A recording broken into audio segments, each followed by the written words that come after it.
Assalamualaikum warahmatullahi wabarakatuh. Selamat pagi anak-anak ibu semuanya. Semoga dalam proses pembelajaran kita hari ini kalian semua sehat ya. Dan untuk pembelajaran kita hari ini kita akan melaksanakan secara online seperti biasa. Sebelum memulainya, silakan kalian isi absen di WA grup kita untuk memulai pembelajaran kita hari ini, dan kalian bisa bertanya materi yang ibu jelaskan nanti jika kalian tidak mengerti. Nah, untuk pembelajaran kita hari ini, ibu harap kalian semua memperhatikan ya, meskipun kita tidak secara langsung bertatap muka dalam pembelajaran kita kali ini. Nah, sebelum kita memulai pembelajaran kali ini, sebaiknya kita semua berdoa selesai ya. Baiklah, untuk pembelajaran kita kali ini kita akan membahas tentang 31, yaitu memahami konsep ruang dan interaksi antar ruang serta pengaruhnya terhadap kehidupan manusia di dalam aspek ekonomi, sosial, budaya, dan pendidikan. Nah, indikator dalam pencapaian pembelajaran kita kali ini yang ada dua. Yang pertama, ibu akan membahas tentang bagaimana kita memahami pola persebaran penduduk Indonesia. Biasanya pola ini berkaitan dengan kepadatan penduduk. Nah, yang kedua, kita akan mempelajari tentang konsep komposisi penduduk Indonesia. Nah, untuk memulai pembelajaran kita hari ini,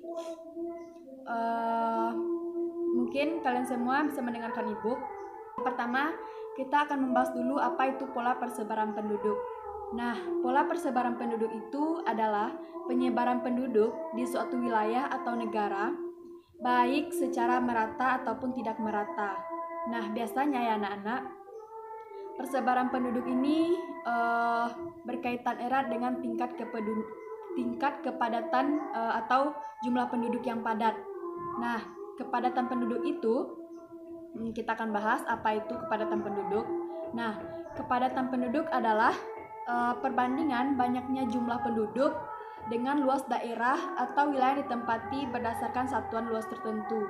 Berarti kepadatan penduduk ini, jumlah penduduk itu melebihi dari luas daerah yang ditempati. Nah, di dalam pola persebaran penduduk ini macam kepadatan penduduk. Yang pertama, kepadatan penduduk berdasarkan lahan pertanian. Nah, yang kedua, kepadatan penduduk berdasarkan umum. Yang ketiga, kepadatan penduduk ekonomi. Nah, untuk lebih jelas, ibu akan membahas 3 macam kepadatan penduduk ini. Yang pertama, berdasarkan lahan pertanian. Kepadatan penduduk berdasarkan lahan pertanian ini dapat dibedakan atas kepadatan penduduk agraris dan kepadatan penduduk fisiologis. Nah, kepadatan penduduk agraris itu adalah perbandingan antara jumlah penduduk yang bekerja di sektor pertanian dengan luas lahan pertaniannya. Yang kedua, kepadatan penduduk fisiologis adalah perbandingan antara jumlah penduduk total, itu baik yang bermata pencarian sebagai petani ataupun tidak sebagai petani, dengan luas lahan pertaniannya. Nah, yang kedua, kepadatan penduduk umum. Kepadatan penduduk umum atau disebut dengan aritmatika merupakan perbandingan antara jumlah penduduk total tanpa memandang mata pencarian. Nah, berarti di sini apapun mata pencariannya ya, dengan luas wilayah, baik itu lahan pertanian atau tempat pekerjaannya. Nah, yang ketiga, kepadatan penduduk ekonomi. Kepadatan penduduk ekonomi ini besarnya itu jumlah penduduk pada suatu wilayah didasarkan atas kemampuan wilayah yang bersangkutan dalam tingkat ekonominya atau mata pencariannya begitu. Nah, selanjutnya, faktor yang mempengaruhi kepadatan penduduk. Nah, di faktor-faktor ini ada 7. Yang pertama, tingkat kesuburan tanah. Nah, tingkat kesuburan tanah ini sangat mempengaruhi kepadatan penduduk. Misalnya kita ambil aja di Pulau Jawa ya. Mungkin karena di sana subur, jadi banyak orang yang ke sana untuk mencari pekerjaan yang dianggapnya dapat menciptakan lapangan pekerjaan. Yang kedua, bentuk lahan. Seperti di lahan panjang, satu daerah yang mempunyai lahannya yang bagus dan tingkat ekonomi masyarakat itu mungkin yang membuat di situ daerahnya padat. Nah, yang ketiga, iklim yang baik. Yang keempat, pusat pemerintahan seperti di Jakarta. Di situ di Jakarta sangat terkenal dengan kepadatan penduduknya karena banyaknya pusat pemerintahan di sana. Nah, selanjutnya tentang ekonomi dan industri seperti tempat pekerjaan. Seperti Jakarta juga, di situ banyak tempat pekerjaan, PT-PT, sehingga banyaknya masyarakat yang ke sana untuk mencari pekerjaan dan untuk mencukupi kehidupannya dan masyarakat. Nah, selanjutnya prasarana jalan mungkin yang lebih bagus di sana. Yang ketujuh, ketersediaan pusat pendidikan. Mungkin di Jakarta juga atau di Jawa lebih banyak pendidikannya itu yang bagus-bagus. Nah, jadi itulah 7 faktor yang mempengaruhi kepadatan penduduk. Selanjutnya, untuk mengatasi kepadatan penduduk yang terjadi di Indonesia ini, ada upaya yang harus dilakukan untuk menanggulanginya. Nah, apa-apa saja itu upaya untuk menanggulanginya? Yang pertama, kita bisa melaksanakan program transmigrasi. Yang kedua, melaksanakan program pemerataan pembangunan dengan cara mendistribusikan perusahaan atau industri di pinggir kota. Nah, selanjutnya melengkapi sarana dan prasarana sosial masyarakat hingga ke pelosok desa, sehingga pelayanan kebutuhan sosial ekonomi di masyarakat desa itu dapat terpenuhi dan masyarakat desa itu tidak lagi melakukan atau mencari pekerjaan keluar karena sudah lengkapnya prasarana dan sarana yang ada di dalam masyarakatnya. Yang keempat, pemanfaatan iptek yang mengelola daerah yang tanahnya tidak subur gersang menjadi daerah yang subur dan nyaman untuk digunakan sebagai tempat tinggal. Nah, itu pemanfaatan iptek ini seperti alat-alat mesin yang digunakan untuk mengubah tanah-tanah yang tandus menjadi tanah yang subur agar masyarakat itu bisa memanfaatkannya untuk mengelola baik untuk ekonomi ataupun mengelolanya sebagai tempat tinggal mereka. Nah, selanjutnya kelima, yang terakhir ini ya, membuat peraturan pemerintah yang mengatur tentang imigrasi dan emigrasi. Selanjutnya, tadi kan IPK kita ada 2. Yang pertama tentang persebaran penduduk sudah selesai. Nah, yang kedua tentang komposisi penduduk kita akan masuk. Yang pertama kita terlebih dahulu harus memahami tentang apa itu komposisi penduduk. Nah, komposisi penduduk itu adalah susunan atau pengelompokan penduduk berdasarkan kriteria-kriteria tertentu seperti umur, jenis kelamin, mata pencarian, dan pendapatan. Namun pada pembahasan kita kali ini, Ibu akan membahasnya secara 2 saja. Yang pertama umur dan jenis kelamin, yang kedua mata pencarian atau pendapatan. Tentang umur dan jenis kelamin, umur dan jenis kelamin ini adanya komposisi penduduk berdasarkan umur dan jenis kelamin ini dapat membentuk informasi. Yang pertama itu tenaga kerja produktif dan non produktif. Nah, yang kedua tentang pertambahan penduduk, dan ketiga angka ketergantungan, yang keempat rasio antara laki-laki dan perempuan. Nah, dan yang kelima tentang usia sekolah. Komposisi berdasarkan umur dan jenis kelamin ini salah satunya dapat diketahui bagaimana angka beban ketergantungan itu sendiri. Nah, sebelum itu kita akan mengetahui apa itu angka beban ketergantungan. Angka beban ketergantungan adalah angka yang menyatakan perbandingan antara banyaknya orang yang termasuk ke dalam usia produktif dan usia non-produktif. Nah, Berdasarkan jenis kelamin ini, umur dan jenis kelamin ini biasanya akan terbentuk yang namanya piramida penduduk. Piramida penduduk ini adalah grafik balok yang dibuat secara horizontal untuk membandingkan penduduk laki-laki dan perempuan. Nah, untuk piramida ini biasanya pada dasarnya merupakan bentuk penyajian data kependudukan, yaitu jenis kelamin dan kelompok umur antara dua grafik bentang yang digambarkan secara berlawanan arah dan biasanya dengan posisi horizontal.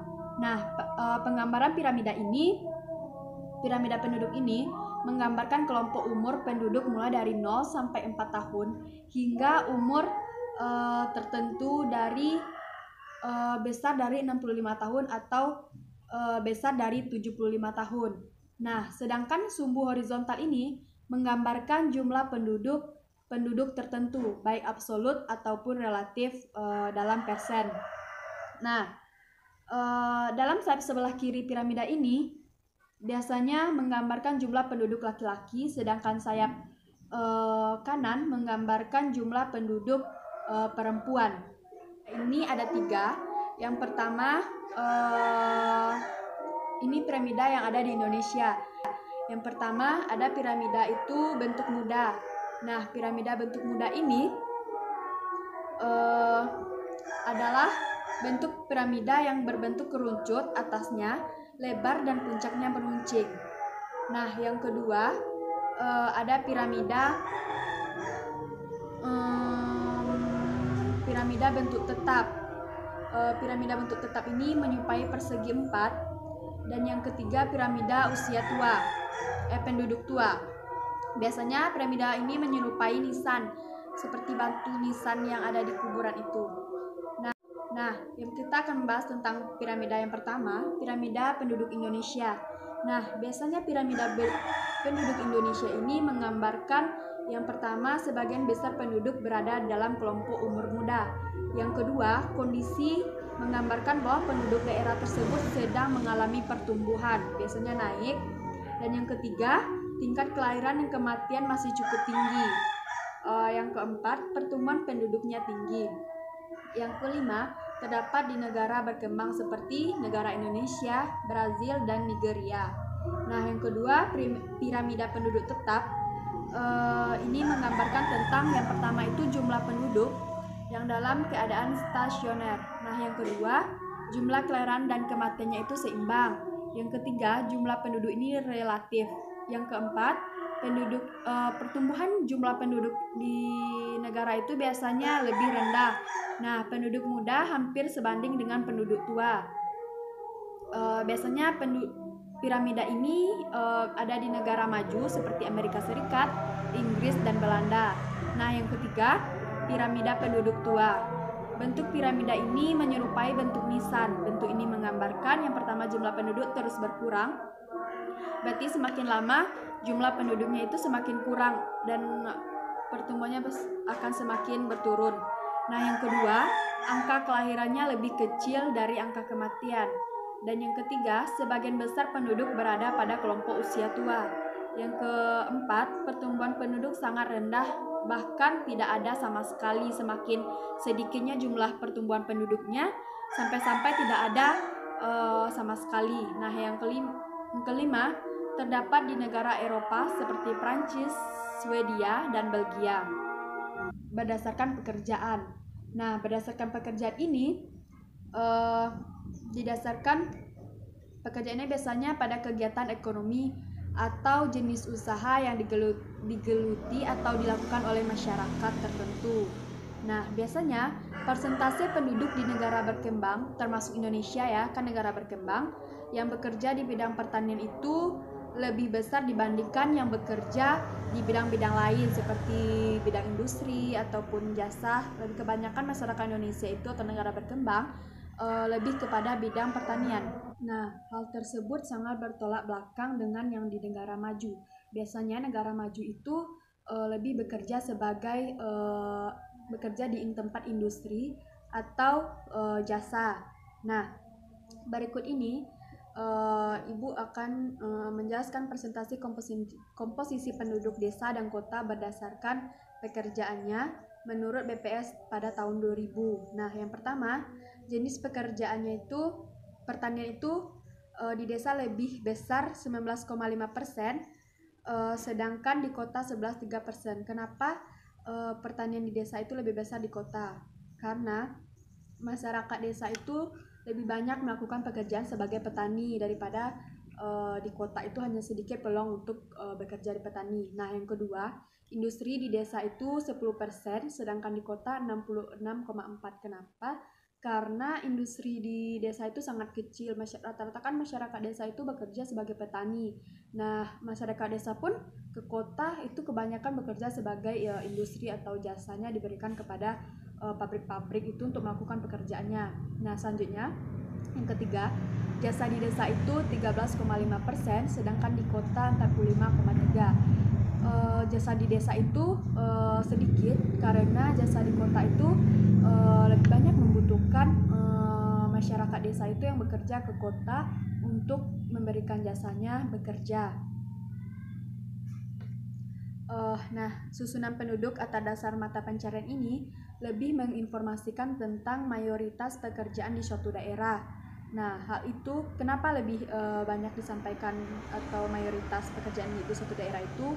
Karena hal itu dapat berguna bagi pemerintahan untuk mengambil keputusan apakah perlu pelatihan atau penyuluhan dalam bidang pertanian, perikanan, dan pertukangan dan sebagainya untuk melakukan pekerjaannya.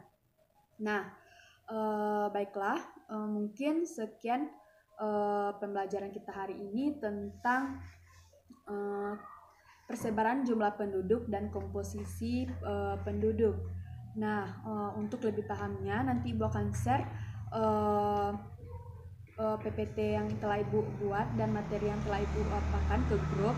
Nah, untuk lebih pahamnya silakan kalian baca, dan untuk anak-anak Ibu yang tidak mengerti tentang pembelajaran kita hari ini silakan bertanya nanti di grup. Dan untuk minggu depan kita akan melanjutkan materi tentang pertumbuhan dan kualitas penduduk. Ini masih tentang KD 31. Nah, mungkin sekian pembelajaran kita hari ini. Ibu ucapkan terima kasih. Assalamualaikum warahmatullahi wabarakatuh.